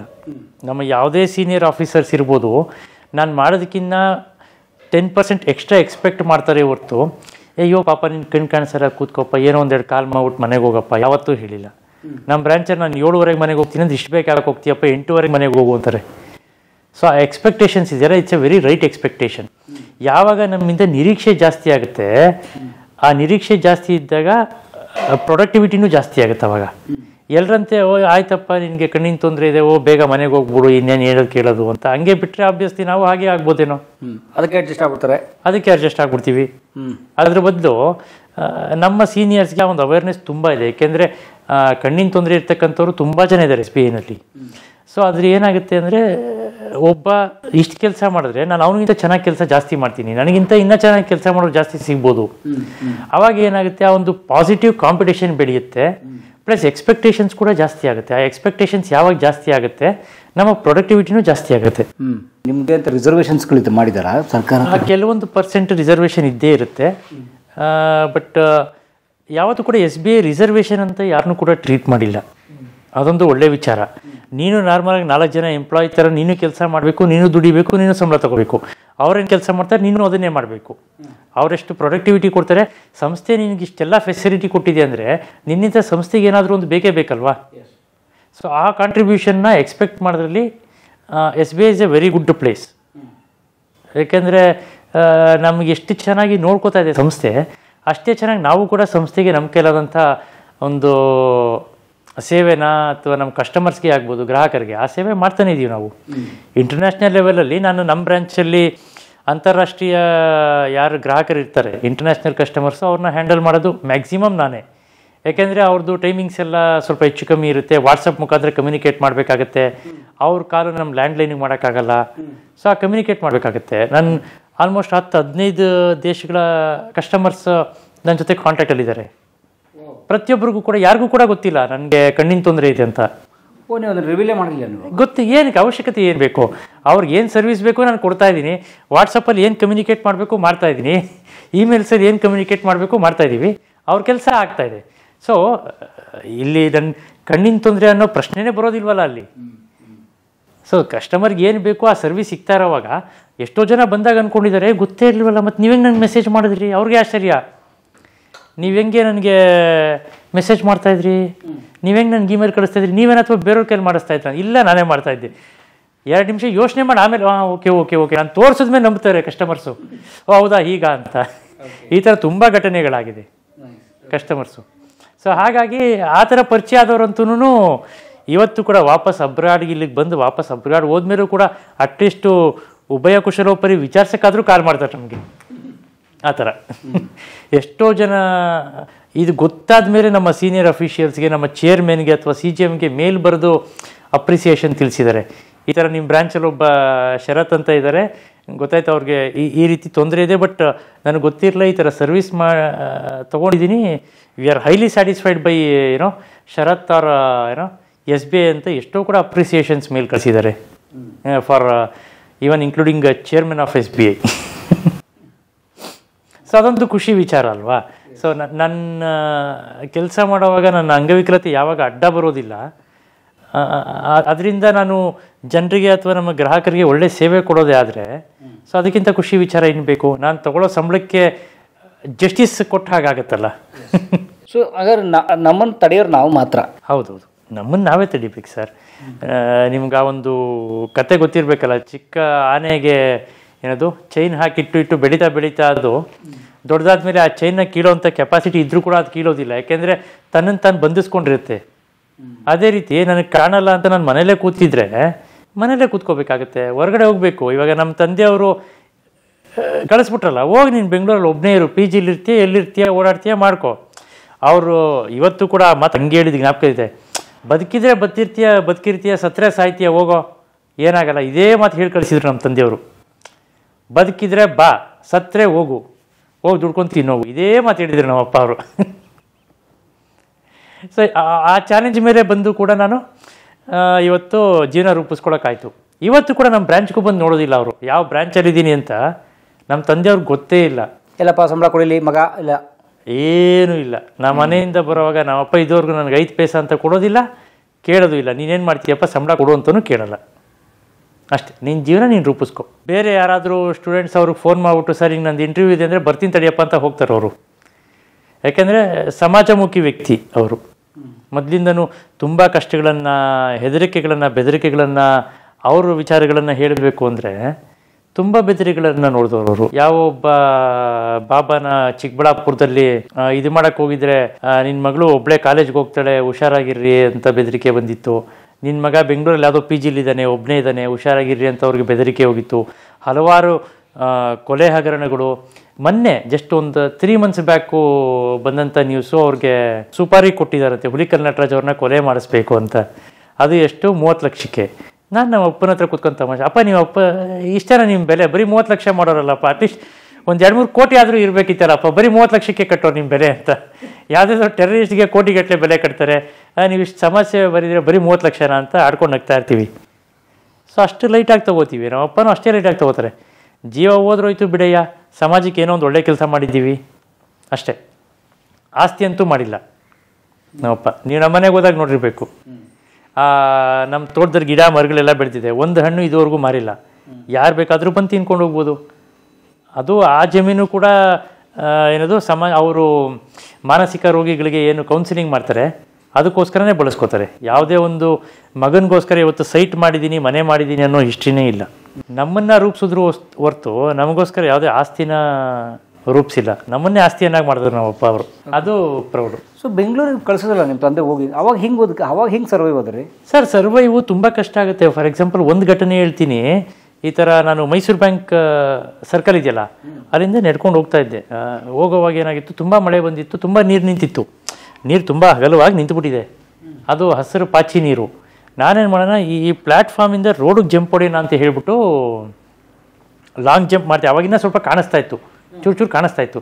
ಜಂಪ್ ಮಾಡಿದೆ, ಮ್ಯಾನ್ ಹೋಲ್ ಓಪನ್ ಮಾಡ್ಬಿಟ್ಟು ಹಂಗೆ ಬಿಟ್ಬಿಟ್ಟಿದ್ದಾರೆ. ಡೈರೆಕ್ಟಾಗಿ ಮ್ಯಾನ್ ಹೋಲ್ಗಡೆ ಜಂಪ್ ಮಾಡಿದೆ. ಪೂರ್ತಿ ಮುಳುಗೋಗ್ಬಿಟ್ಟು ನನ್ನ ಮುಖ ಬಾಯಿ ಮಾತ್ರ ಹೊರಗಡೆ ಇತ್ತು. ಸೊ ನನ್ನ ಫ್ರೆಂಡ್ ಅಲ್ಲೇ ಬರ್ತಾಯಿದ್ದರು, ಸಡನ್ನಾಗಿ ಕೈ ಕೊಟ್ಟ, ಅವತ್ತು ಜೀವ ಉಳಿತು. ಈ ರೀತಿ ಘಟನೆಗಳಾಗುತ್ತೆ. ಸೊ ಹಾಗಂತ ನಾಳೆಯಿಂದ ನಾನು ಹೊರಗಡೆನೇ ಹೋಗೋದಿಲ್ಲ ಅಂತ ಮನೆ ಕೂತ್ಬಿಟ್ರಾಗತ್ತಾ? ಆಗೋದಿಲ್ಲ. ಇವಾಗ ಎಲ್ಲ ಚೆನ್ನಾಗಿರೋರು ಬೀಳ್ತಾರಲ್ವ, ಹಾಗಾದ್ರೆ ನಾನು ಬೀಳೋದ್ರಲ್ಲಿ ತಪ್ಪೇನಿದೆ? ಇವಾಗ ಕೈ ಕಾಲು ಕಣ್ಣು ತುಂಬ ಚೆನ್ನಾಗಿರೋರು ದಿನಕ್ಕೆ ಎಷ್ಟು ಜನ ಬೀಳ್ತಾರೆ, ಎಷ್ಟು ಆಕ್ಸಿಡೆಂಟ್ ಆಗ್ತೀವಿ ಮಾಡ್ಕೋತಾರೆ. ಹಾಗಂತ ಎಲ್ಲರೂ ಮನೇಲಿ ಕೂತ್ಕೊಳ್ಳೋಕ್ಕಾಗಲ್ವಲ್ಲ. ಸೊ ಎಲ್ಲರಿಗೂ ಆಗಿದ್ದು ನನಗೂ ಆಗುತ್ತೆ ಅಷ್ಟೇ. ಮುಂದೆ ಹೋಗ್ತಾ ಇರೋದು. ಹಾಗಂತ ಜೀವನ ನಿಲ್ಲಿಸೋವಂಥ ಪ್ರಯತ್ನ ಮಾಡಬಾರ್ದು. The show must go on. ಅಲ್ಲ, ಇಲ್ಲಿ ಉಳ್ಕೊಳ್ಳೋಕೆ ದುಡ್ಡು ಕಾಸು ಹೆಂಗೆ ವ್ಯವಸ್ಥೆ ಮಾಡೋದು? ಅಲ್ಲ, ಪಿ ಜಿ ಇವಾಗ ನಾನು ಹೇಳಿದ್ನ, ನಾನು ಕೆಲ್ಸಕ್ಕೆ ಸೇರಿಕೊಂಡು ಇದು ಮಾಡಿದೆ. ಸೊ ಅಂಥ ದೊಡ್ಡ ಖರ್ಚುಗಳೇನಿಲ್ಲ ನಂದು. ತುಂಬ ಸಿಂಪಲ್ ಮಿನಿಮಮ್ ಖರ್ಚುಗಳು ಅಷ್ಟೇ. ನಾನು ಹೇಳಿದ್ದೆ, ನನ್ನ ಕೋರ್ಸ್ ಮುಗಿದ ತಕ್ಷಣ ನಾನು ಕೆಲ್ಸಕ್ಕೆ ಸೇರಿಕೊಂಡು ನನ್ನ ದುಡಿಮೆನ ನಾನು ಶುರು ಮಾಡಿಬಿಟ್ಟೆ. ಅದು LLB ಆದಮೇಲೆ LLB ಆಗಿ ಮತ್ತೆ ಎನೇಬಲ್ ಇಂಡಿಯಾ ಅನ್ನೋ ಸಂಸ್ಥೆಯಲ್ಲಿ ನಾನು ಕೋರ್ಸ್ ಮಾಡಿ ಮುಗಿಸಿದ ನಂತರ you are independent. I was independent from age 26-27. ಹೌದು, ಏಜ್ 24 ನಾನು ಕೊಡಿ. ಓಕೆ, 23-24ಗೆ ಇಂಡಿಪೆಂಡೆಂಟ್ ಆಗಿ ಇದು ಮಾಡೋಕ್ಕೆ ಶುರು ಮಾಡಿದೆ. Okay, nice. ಬಹುಶಃ ಮದುವೆ ಆದ ನಂತರ ಬದುಕು ಒಂದು ಸ್ವಲ್ಪ ಹಾಂ, ಹೌದು. Gauri is ice for me. ಆ ವಿಚಾರದಲ್ಲಿ ಏನು ಅಂದರೆ, ದೊಡ್ಡಬಳ್ಳಾಪುರದಲ್ಲಿ ಎಷ್ಟು ತಂದೆ ತಾಯಿ ಇದ್ದಾಗ ನನಗೆ ಎಷ್ಟು ಆ ನರ್ಚರಿಂಗ್ ಸಿಗ್ತಾಯಿತ್ತು. ನನ್ನ ತಂಗಿ ಇದ್ದಾಗ ನನಗದೊಂದು ಬಲ ಇದ್ದಂಗೆ, ಆನೆ ಬಲ ಇದ್ದಂಗೆ. ನನ್ನ ತಂಗಿ ತೇಜಶ್ರೀ ಅಂತ ಜರ್ಮನಿಲಿದ್ದಾರೆ ಇವಾಗ. ಸೊ ಅವಳು ಎಷ್ಟು ದಿನ ನನ್ನ ಜೊತೆಲಿದ್ದು ಪ್ರತಿದಿನ ಗಾಡೀಲಿ ಡ್ರಾಪ್ ಮಾಡೋದಿರ್ಬೋದು, ಅಥವಾ ನನಗೆ ಇದೊಂದು ಯಾವುದೋ ಹಾರ್ಡ್ ಕಾಪಿ ಬಂತು ಓದಿ ಹೇಳಮ್ಮ ಅಂತಿರ್ಬೋದು. ಸೊ ಆ ಒಂದು ಸಪೋರ್ಟು ತುಂಬ ಇತ್ತು. ನನ್ನ ಇಂಟರ್ವ್ಯೂ ಪೇಪರ್ ಫಿಲ್ ಮಾಡಿ ನನ್ನ ಇದಕ್ಕೆ ಕರ್ಕೊಂಡು ಹೋಗೋದು, ಪ್ರತಿಯೊಂದು ಕೆಲಸನೂ ಅವಳೇ ಮಾಡಿದ್ಲು ನನ್ನ ತಂಗಿ. So very ಅಪ್ರಿಷಿಯೇಟೇಬಲ್. ಸೊ ನನ್ನ ತಂಗಿ ಜರ್ಮನಿ ಹೋದಾಗ್ಲಿಂದ ಗೌರಿ ಆ ಸ್ಥಾನನ ರೀಪ್ಲೇಸ್ ಮಾಡಿದ್ದಾರೆ. ಸೊ ಹಂಗಾಗಿ ನನಗೆ ಯಾವತ್ತೂ ಕೂಡ, ನಮ್ಮ ವೈಫು ಅಷ್ಟೇ, ಯಾವತ್ತೇ ಆಗಲಿ ಏನಿದು ಅಯ್ಯೋ ನನ್ನ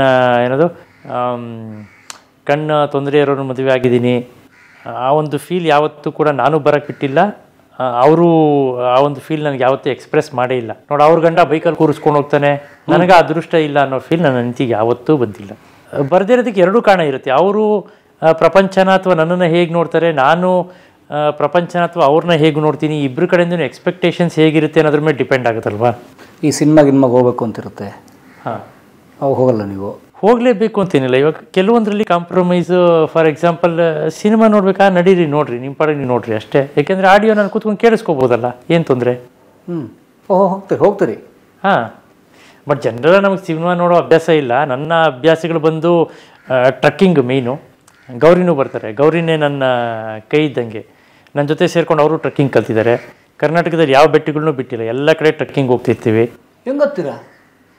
ಅದೇ ನಂದು ಅಭ್ಯಾಸ. ಐ ಮೀನ್ ಲೈಕ್ ಪ್ರಾಕ್ಟೀಸ್ ಬೇಕು.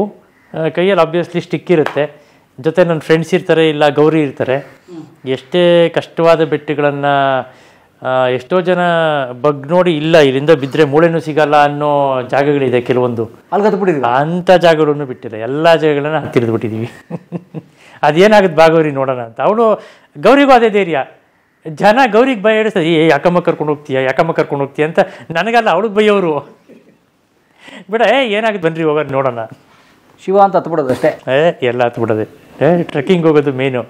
ಪ್ರಕೃತಿ ಓದೋದು, ಕಾದಂಬರಿಗಳನ್ನು ಓದೋದು ಕೂಡ ನನಗೆ ತುಂಬ ದೊಡ್ಡ ಇದು. ಕುವೆಂಪು ಮತ್ತು ತೇಜಸ್ವಿ ತುಂಬ ನೆಚ್ಚಿನ ಲೇಖಕರು ನನಗೆ. ಅವರು ಯಾವುದೇ ಕಾದಂಬರಿಗಳನ್ನು ಕೂಡ ಬಿಡೋದಿಲ್ಲ. ಮೊದಲಾದರೆ ಆಡಿಯೋ ಫಾರ್ಮ್ಯಾಟ್ಗಳು ಬರ್ತಾ ಇತ್ತು, ಅಥವಾ ಈಗಾದರೆ ಡಿಜಿಟಲ್. ಆರಾಮಾಗಿ ನಾವು ಮೊಬೈಲಲ್ಲೇ ಓದೋ ಅವಕಾಶ ಇರೋದ್ರಿಂದ ಎಲ್ಲವೂ ಇದಾವಲ್ಲ, ಎಲ್ಲ ಸಾಫ್ಟ್ ಕಾಪಿನೂ ಸಿಗುತ್ತೆ ಈಗ. ಹೌದಾ?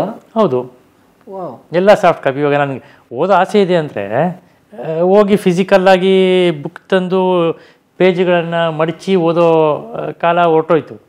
ಡಿಜಿಟಲ್ಲಾಗಿ ಬುಕ್ಸ್ ತುಂಬ ಬಂದಿದೆ, ಪರ್ಚೇಸ್ ಮಾಡಿ ಆರಾಮಾಗಿ ಓದ್ಬೋದು.